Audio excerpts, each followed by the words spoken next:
नमस्कार, मेरा नाम है राजपाल शेखावत और ग्राम रिपोर्ट की इस एपिसोड के लिए आज हम पहुंचे हैं सबलपुरा गांव में। सबलपुरा गांव में आकर आज हम देखेंगे इस गांव में किस प्रकार की समस्याएं व्याप्त हैं और कितना विकास इस गांव में हुआ है।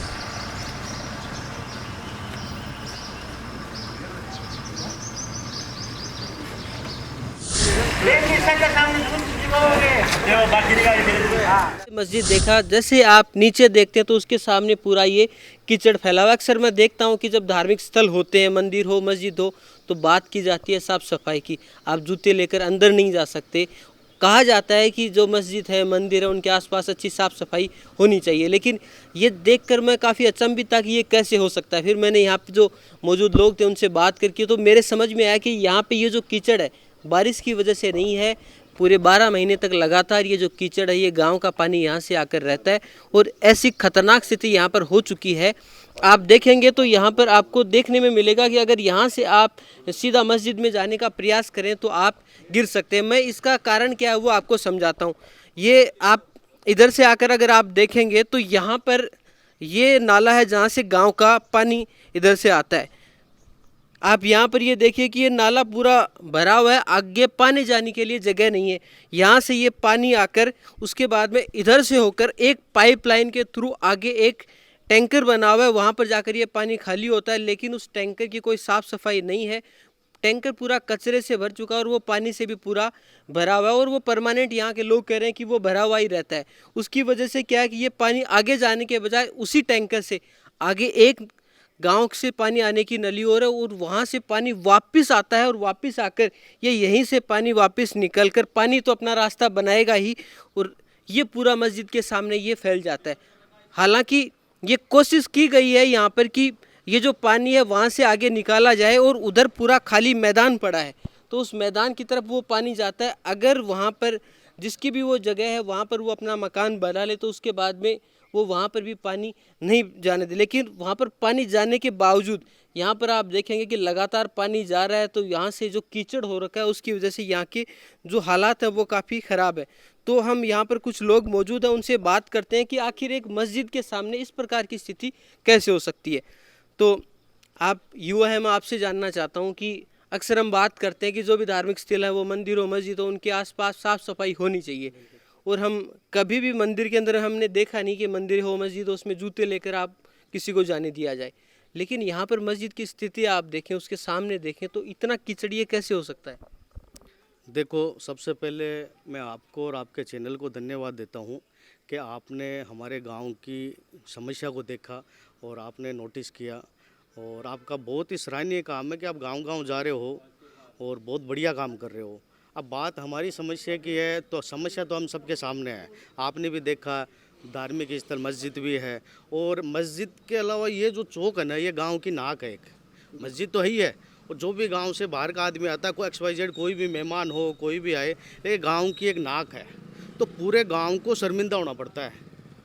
अकेले मोहल्ले की बात नहीं है, इसकी वजह से पूरा गांव को शर्मिंदा होना पड़ता है। यार क्या क्या कर रहे हो आप, काय की कैसे कर रहे हो। सरपंच है, विधायक जी है, हम सरपंच जी को भी काफ़ी बार अवगत करवा दिया इसके बारे में कि भाई ये समस्या कराओ। बहुत विकराल समस्या है और बड़ी समस्या है। इसमें बुजुर्ग आते हैं, 5 टाइम की नमाज होती है, कई बार गिर भी जाते हैं। रिस्क एनी टाइम रिस्क बना रहता है, इसमें काफ़ी प्रॉब्लम रहती है। बच्चे भी आते हैं, स्कूल भी जाती है, गाड़ियाँ आती है, महिलाएं आती है, सभी को परेशानी है। और सबसे बड़ी इमेज जो होती है ना गांव की, वो इमेज भी बहुत ज़्यादा ख़राब हो रही है।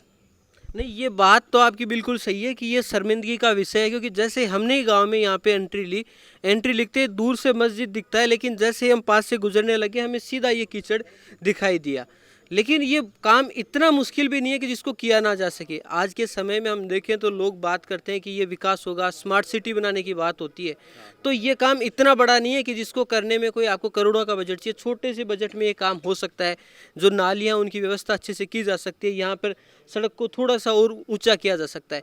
तो क्या आपने अब तक कोई ऐसे प्रयास अच्छे से किए हैं कि ये जो समस्या है उसका निपटारा किया जा सके। देखो, अवगत बहुत बार करवा दिया इसमें, कई फ़ोन भी बहुत कर दिया, जाके भी बहुत बार आ गए, सरपंच जी को भी बोल दिया कि भाई ठीक है करवाते हैं, अभी देखते हैं। कुछ कई बार उसमें से आगे से जो ब्लॉक होता है उसको भी निकलवाते हैं, लेकिन स्थायी जो समस्या है ना उसका समाधान नहीं हुआ अभी। और ये क्या है, कोई बारिश का मैटर नहीं है, ये 12 महीने का मैटर हो गया। अच्छा। 12 महीने का, और पूरा आधा गांव है इसके पीछे। जो आधा गांव के 70% लोग आते हैं जाते हैं गांव के, इसी साइड से आ रहे हैं जा रहे हैं, तो समस्या तो है ही है। नहीं नहीं, बिल्कुल ये बात आपकी सही है, क्योंकि ये आकर मैंने देखा भी यहाँ पे जो पानी आ रहा है वो गांव का ही गंदा पानी यहाँ पर आ रहा है, बारिश का इसमें नहीं है कि। लेकिन जब बारिश आती होगी तो मैंने देखा नहीं है, लेकिन मेरे हिसाब से बारिश में तो पानी और ज़्यादा आता होगा उस समय, तो शायद मस्जिद के अंदर जाना भी। बारिश में तो मस्जिद के अंदर भी पानी चला जाता है, हालत ख़राब है, बहुत ज़्यादा ख़राब है। आप अगर परसों आते हैं ना 2 दिन पहले, तो आपको पूरी स्थिति आपके सामने होती है। बहुत ज़्यादा हालत ख़राब है। और मैं आपके चैनल के माध्यम से सरपंच जी से भी आग्रह करता हूं कि इस समस्या पे ध्यान दें।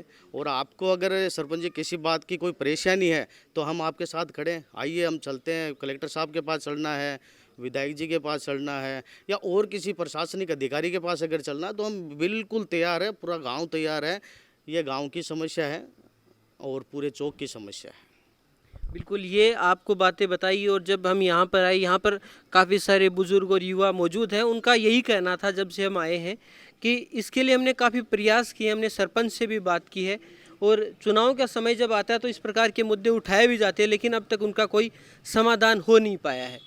मैं यहाँ के जो सरपंच है, अगर वो ये वीडियो उन तक पहुँचता है तो मैं उनसे कहना चाहता हूँ कि आप थोड़ा सा एक बार सोच कर देखिए कि इस प्रकार की गंदगी अगर आपके घर के सामने आती है तो आप किस प्रकार महसूस करेंगे। क्या उस गंदगी में आप अपने घर में रह पाएंगे? वीडियो में आपको दिखेगा नहीं, लेकिन यहाँ पर जो दुर्गंध है वो काफ़ी ज़्यादा आती है, स्मेल से आप यहाँ पर बैठ नहीं पाएंगे। पानी के लिए आए। ये हमारे गांव में जो पानी है ये किसी बारिश का पानी नहीं है, ये परमानेंट यहाँ पानी रहता है, पूरे गांव का पानी आता है। ओवरफ्लो जब भी होता है ये पानी हमारी मस्जिद के सामने इकट्ठा होता है। जब भी हमारे कोई नमाजी, कोई मेहमान कोई आता है तो हमको बताना पड़ता है कि आप इधर से जाओ, आप उधर से जाओ। और कल ही हमारे उप सरपंच साहब यहाँ पे आते हुए फिसल कर गिर गए थे। वो उम्रदराज है, ये तो शुक्र है ऊपर वाले का जो उनको कोई ख़ास इंजरी नहीं हुई। और न ही हमारे कोई बच्चे आ पाते हैं, न कोई महिलाएं यहाँ से जा पाती है। और यहाँ बहुत ज़्यादा तकलीफ़ है। सभी सरपंच को, विधायक साहब को, सबको बोल चुके हैं। सरपंच को बहुत ज़्यादा बार बोल चुका है, लेकिन सरपंच ने इस चीज़ के बारे में कोई भी अपना उन्होंने एक्शन नहीं किया, ना ही कोई एक्शन लिया। और ना ही सरपंच साहब यहाँ आने के लिए तैयार होते हैं। जब भी इकट्ठे होते हैं, ग्रामवासी उनको बुलाना चाहते हैं तो वो यहाँ नहीं आते। और इसलिए ये समस्या हमारी बहुत सालों से बनी हुई है। कोई बारिश का पानी नहीं है सर, और हम बहुत ज़्यादा इस पानी से परेशान हैं। और आपको हम सरकार से भी इसी गुजारिश करते हैं कि इसका कोई परमानेंट सोल्यूशन निकाले। और विधायक साहब को भी इनको अवगत करवा चुके हैं, उसकी बाकायदा हमने फ़ोटो भी दिखाई है, वीडियोस भी दिखाई है। लेकिन विधायक साहब ने साफ कहा है कि ये मेरे अंडर काम नहीं आता, ये पंचायत के अंडर काम आता है। उन्होंने सरपंच को कॉल किया, सरपंच ने कॉल अटेंड करने के बाद कहा ठीक है सर मैं इसका कुछ सोल्यूशन निकालता हूँ, लेकिन अभी तक इसका कोई सोल्यूशन नहीं निकल पाया। और सरपंच साहब मना करता है, कोई भी काम होता है ये नहीं है वो। हमारे एक बच्चे ने कॉल भी किया था, उन्होंने साफ कॉल पे मना किया कि ये काम मेरे से नहीं होगा, उन्होंने साफ मना भी किया है। तो सर हम इस पानी से बहुत परेशान हैं। मस्जिद में जाने के लिए हमें जगह ढूंढनी पड़ती है, किधर से निकलना है, किधर से हमारे बुज़ुर्गों को निकलना है। हम बहुत परेशान हैं, इसका कोई सोल्यूशन करवाए, अन्यथा किसी इंसान को एक हेवी इंजरी हो सकती है सर। मैं यही बात बोल के अपनी बात समाप्त करना चाहता हूँ। धन्यवाद। हमारे साथ सरपंच प्रतिनिधि नारोराम जी देवठी हैं, उनसे हम बात करेंगे कि मस्जिद के सामने जो पानी की समस्या है उसका क्या समाधान किया जा सकता है। तो मैं आपसे जानना चाहता हूं कि मस्जिद के सामने एक धार्मिक स्थल है, वहां पर इस प्रकार की समस्या है, तो उसका क्या समाधान है, या कोई काम है या कोई प्लान आपके पास में जिसे लेकर आप चल रहे हैं? मस्जिद के सदस्य ग्रामीणों से मिलकर बैठ के हमारी बातचीत हुई है। जो पास में राइट साइड में जो गली है उसमें से भराव करके, वो मस्जिद के सामने से भराव करके इंटरलॉक के लगाने में, ये काम अपन करेंगे। अगस्त के लास्ट तक अपनी स्टार्ट कर देंगे इसे। ये फर्स्ट प्राथमिकता अपनी वही है।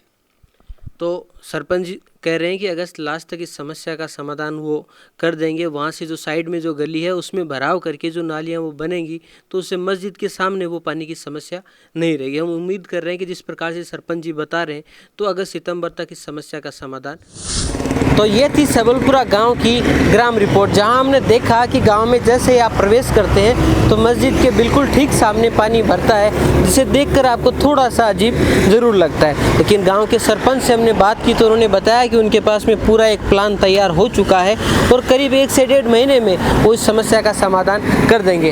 हम उम्मीद करते हैं कि जिस प्रकार से उन्होंने कहा इस समस्या का समाधान हो जाएगा। हम आपसे फिर मिलेंगे ग्राम रिपोर्ट के एक और एपिसोड के साथ, तब तक धन्यवाद।